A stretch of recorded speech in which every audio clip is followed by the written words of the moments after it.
इधर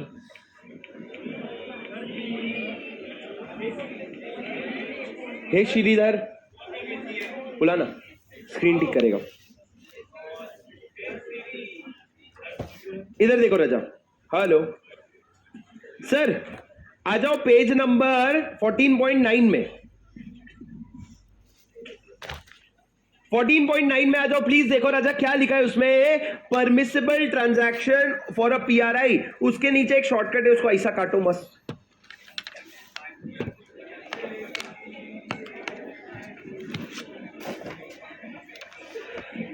राजा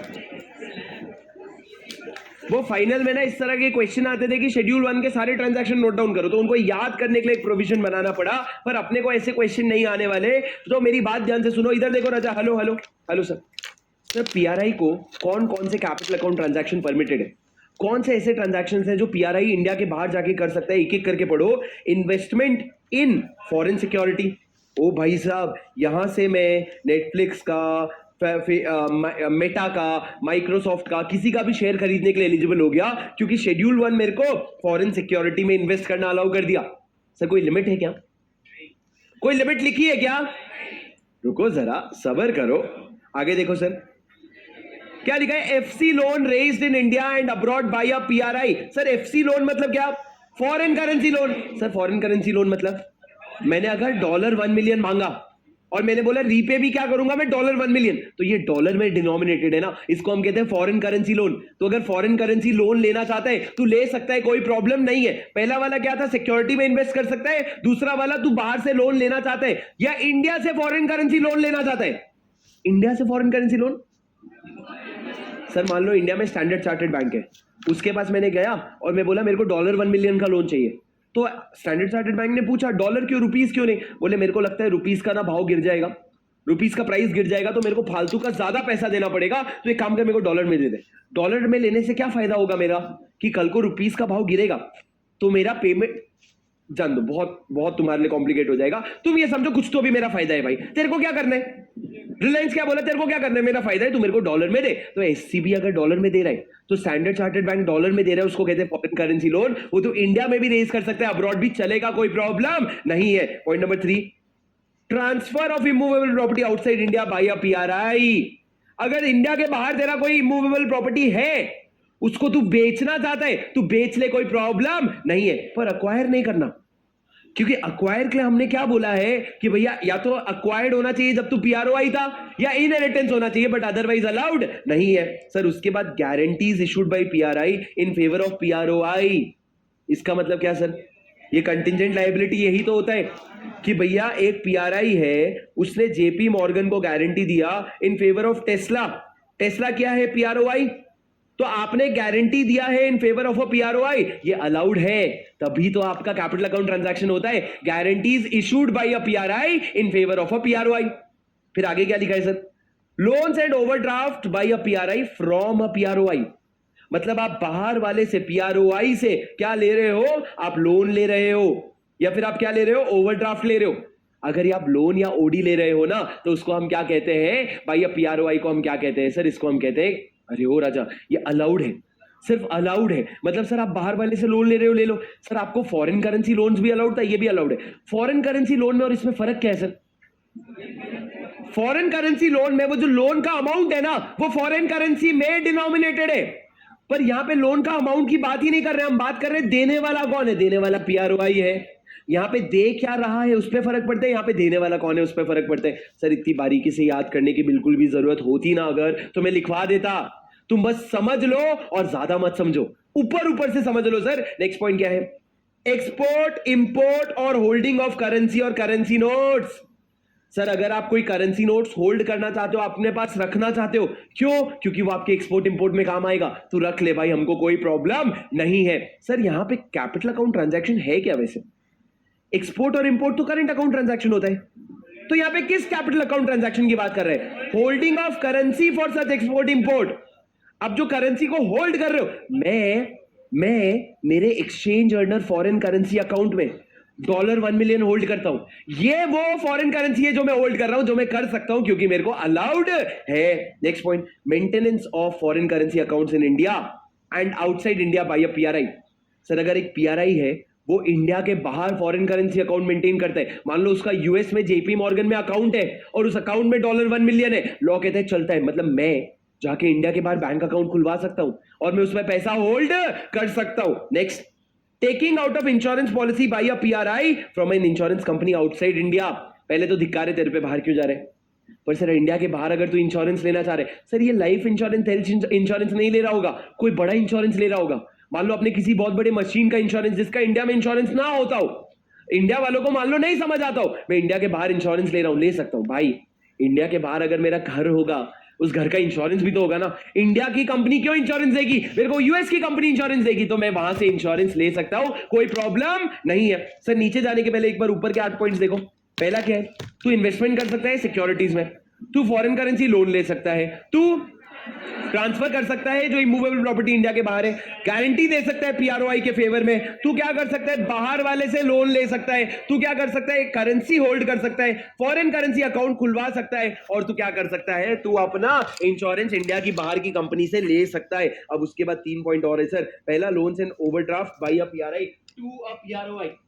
यहां पे तू बाहर वाले से ले रहा था, यहां पे तू बाहर वाले को लोन दे रहा है, तू लोन ले भी सकता है और तू लोन दे भी। Next point, remittance outside India of a capital asset of a PRI. Sir मेरा इंडिया में कोई कैपिटल असेट है, मूवेबल कोई मशीन है, मान लो क्या है, कोई मशीन है, मशीन में इंडिया के बाहर लेके जाना चाहता हूं तो मैं ले जा सकता हूं, कोई प्रॉब्लम नहीं है। Remittance outside India of a capital asset which of a PROI. मेरे किसी कैपिटल असेट को मैं इंडिया के बाहर लेके, पीआरआई मेरे किसी कैपिटल असेट को मैं इंडिया के बाहर लेके जा सकता हूं। और लास्ट में sir derivative contract, it is a big deal. मैं इंडिया के बाहर सिक्योरिटीज तो होल्ड कर ही सकता हूं, लेकिन इंडिया के बाहर मेरे को फ्यूचर्स में, ऑप्शंस में, डेरिवेटिव्स में खेलना है तो मैं खेल सकता हूं, कोई प्रॉब्लम नहीं है। It is a risky investment. पर सर हम आज इतने ओपन हो गए हैं कि भैया तू रिस्क कैसे नहीं लेगा? तू जाके इंडिया के बाहर इन्वेस्ट कर और डॉलर में कमा के रुपीस में ले आ, डॉलर में कमा के ले आ, पर तू बाहर डेरिवेटिव कॉन्ट्रैक्ट्स में इन्वेस्ट कर सकता है। सर ये समझे क्या? कोई पॉइंट जो समझाओ चाहते हो कि मैं समझाऊं वापस? कोई भी पॉइंट एक बार देख लो सर, सारे पॉइंट्स एक बार ऊपर से। सर ये ऊपर से नीचे का पढ़ लिया ना तो शेड्यूल 2 अपने आप हो गया, पर एक बार पढ़ो कितने टोटल, 4 + 4 + 3 टोटल 11 पॉइंट्स हैं। कीवर्ड्स पढ़ के देखो।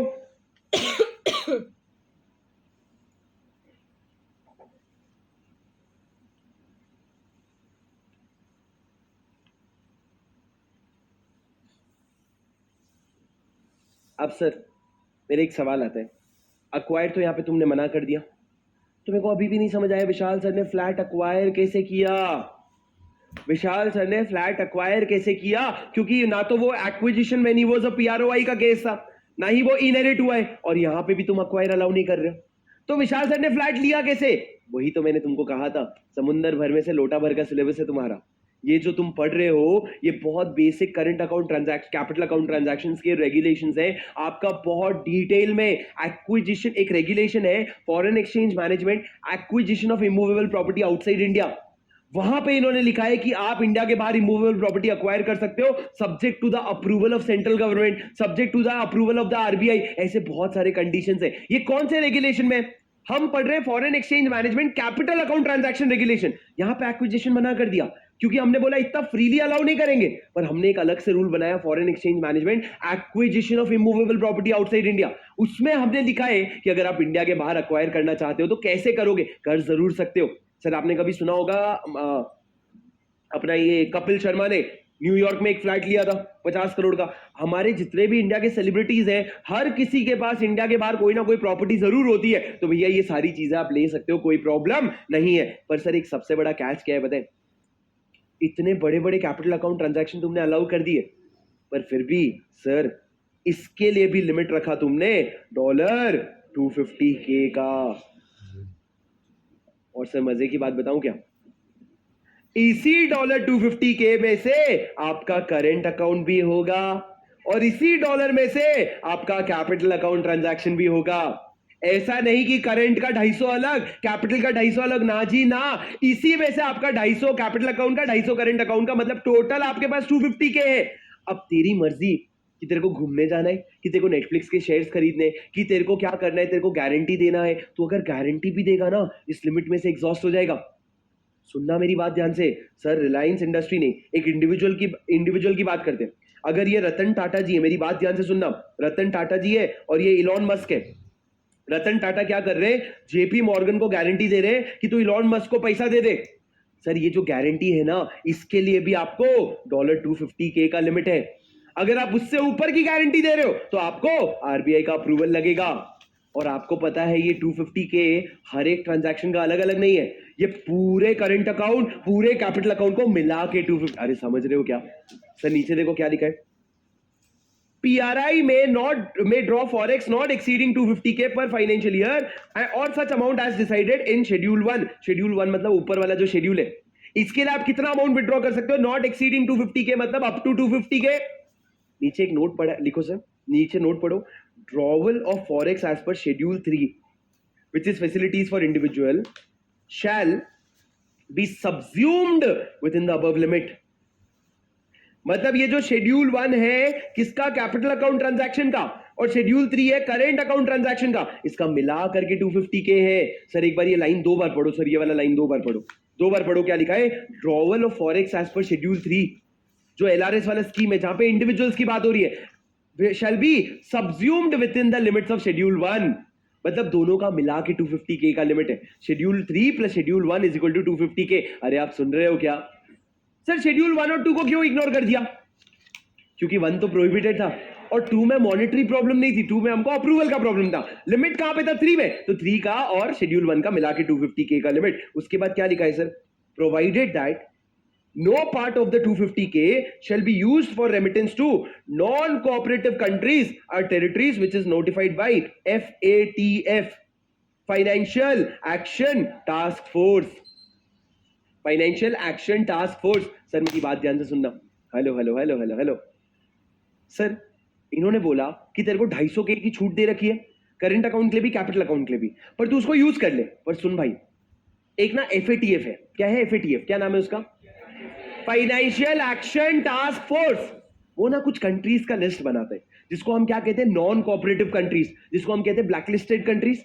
वो कंट्रीज के साथ तू करेंट या कैपिटल अकाउंट ट्रांजैक्शन कुछ भी नहीं कर सकता। तू ये नहीं बोलेगा मेरा 250K का लिमिट है, तू उनके साथ ये ट्रांजैक्शन नहीं कर सकता। मेरे को बताओ इसमें कौन आता होगा सर?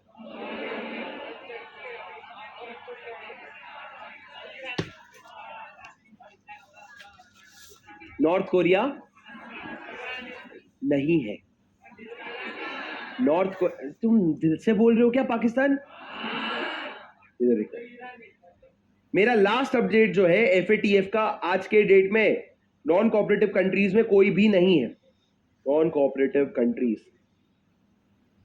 है पर मेरे को नहीं लगता ये लोग अभी हैं। इन्होंने एक बार इनको ब्लैकलिस्ट करा था, पर देखते हैं ना, कोई ऐसा कंट्री नहीं है सर जो हमारा जाना माना होगा। पर चेक करते हैं, कुछ लेटेस्ट अपडेट है इसमें। इधर अरे देखो, नॉन कोऑपरेटिव कंट्रीज और टेरिटरीज का लिस्ट बनता जा रहा है और लास्ट कब बना है? 2007 में बना है। अबे नॉर्थ कोरिया ने बंद करवा दिया।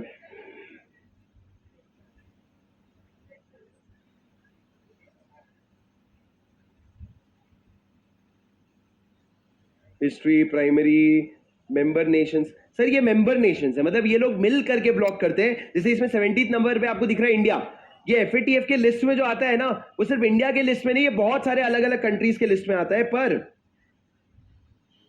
देखो जून के रिपोर्ट में देखो, ये सारे कंट्रीज थे जो ब्लॉक लिस्टेड थे। बहामास, केमन आइलैंड। सर ये केमन आइलैंड्स क्या है? ये नॉन टैक्स जुरिस्डिक्शन है, लो टैक्स जुरिस्डिक्शन है, जहां पे लोग टैक्स बचाने के लिए जाते हैं। तो केमन आइलैंड्स हो गया, ये सब ब्लॉक लिस्ट में थे। सर ये अलग अलग टाइम पे अलग अलग लोग थे, लेकिन अगर आप लेटेस्ट देखोगे, कहां है पहले वाले में? हाँ ये देखो सर, ये लेटेस्ट 2008 के बाद 2009। ओ है अच्छी बात है sir. Current blacklist as of 27 January, Iran, Myanmar and North Korea. North Korea जो है, ये आप लोग देखोगे कि उस समय पे जब आपका पुराने चीजें चल रही थी तब नॉर्थ कोरिया नहीं आया था। पर आप देखो यहाँ पे अभी कौन आ गया? ईरान, म्यांमार और नॉर्थ कोरिया। और ग्रे लिस्ट मतलब टेंटेटिवली ब्लॉक हो जाओगे। थोड़े कम रेस्ट्रिक्शंस होते हैं, पर सर ये आपका एफएटीएफ आज किसको रेस्ट्रिक्ट करता है? ईरान, म्यांमार और if I am not wrong Iran का भी ना बहुत लेटेस्ट आया है। ईरान के साथ भी जब हमारे बॉर्डर पे जो चाइना के साथ लड़ाई हो रही है और हमारे जो कॉन्फ्लिक्ट्स बढ़ते जा रहे हैं उसमें हाल फिलहाल में आया होगा। बट ईरान, म्यांमार और कौन हो गया आपका? North Korea. सर ये लोग जो नॉन कोऑपरेटिव कंट्रीज हैं इस पे जाके आप खर्चा नहीं कर सकते। ये नहीं बोल सकते मेरा $2.5 लाख का लिमिट है तो मैं ईरान घूम के आता हूं। भैया तुमको हमने क्या लगा दिया रेस्ट्रिक्शन? कहां पे लगाया? शेड्यूल 1 में। हमने बोला एफएटीएफ के नॉन कोऑपरेटिव कंट्रीज के साथ आप डील नहीं कर सकते। तो सर ये तो वैसे भी रोक दिया ना, तो आपका जो प्रोहिबिशन वाला पॉइंट था वो इररिलेवेंट हो गया। प्रोहिबिशन में आपने क्या लिखा था? पीआरआई नॉर्थ कोरिया के सिटीजन के साथ ट्रांजैक्शन नहीं कर सकता। तुमने तो यहां वैसे भी मना कर दिया ना, पर चलो ठीक है 2 बार मना कर दिया, चलता है। पर सर आप समझे क्या? Non cooperative countries and territories, NCCTs, उनके साथ ट्रांजैक्शन नहीं कर सकते। सर इन पे ना क्वेश्चंस नहीं आते हैं, यूजुअली इतना घुस करके क्वेश्चन नहीं आता है, पर चेक कर लेंगे, आ जाए तो हम लोग लिख देंगे। भैया अब देखो कौन से ट्रांजैक्शन पीआरओआई के लिए परमिशेबल है। भैया सुनो, सिंपल है, जो पीआरआई के लिए परमिशेबल था ना वो पीआरओआई के लिए भी परमिशेबल हो जाएगा। मैं इंडिया के बाहर से लोन ले सकता हूं तो इंडिया वाला मेरे से लोन ले सकता है। मैं इंडिया के बाहर लोन दे सकता हूं तो इंडिया के बाहर वाला मेरे को लोन दे सकता है। वैसी चीजें हैं। लिखो, पढ़ो सर क्या लिखा है। पहला, इन्वेस्टमेंट बाय अ पीआरओआई, तू इन्वेस्टमेंट कर सकता है।